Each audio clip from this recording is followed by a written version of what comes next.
선관위로 가볼 텐데요.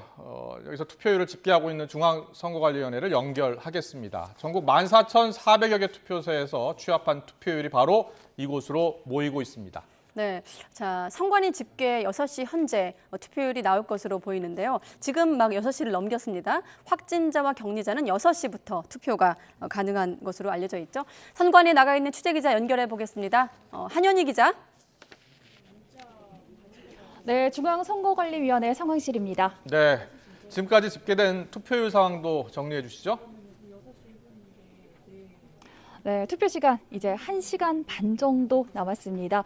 지금 제 뒤에 있는 상황판을 보시면 실시간 투표율이 집계되고 있는데요. 저녁 6시 투표율 아직 집계가 진행이 되고 있고요.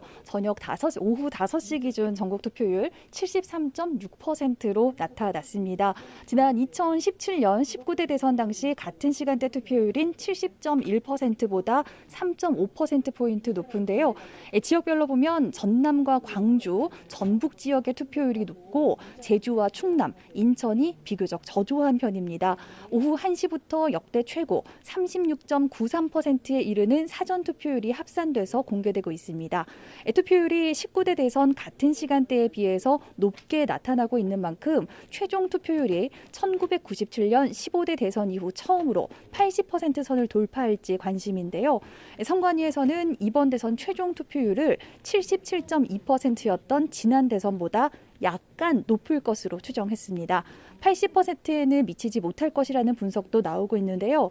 잠정 최종 투표율은 8시 반쯤 발표될 것으로 예상되는데 지금부터 진행되는 확진자와 격리자 투표가 변수가 될 것으로 보입니다. 네, 방금 변수라고 했는데 지난 사전 투표에서는 확진자 투표에서 많은 혼란이 있었습니다. 오늘은 어떻게 진행되고 있습니까?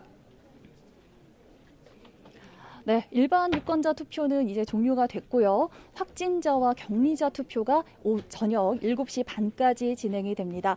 지난 사전 투표와 달리 오늘 투표는 주소지 관할에 있는 투표소에서만 진행할 수 있고요. 주민등록증이나 운전면허증처럼 사진이 부착된 신분증 반드시 지참하셔야 합니다. 또 확진자와 격리자는 보건소에서 받은 투표 안내 문자 원본도 함께 제시해야 됩니다. 대기 시간이 길어지더라도 7시 반 전에만 투표소에 도착한다면 투표는 할 수 있습니다.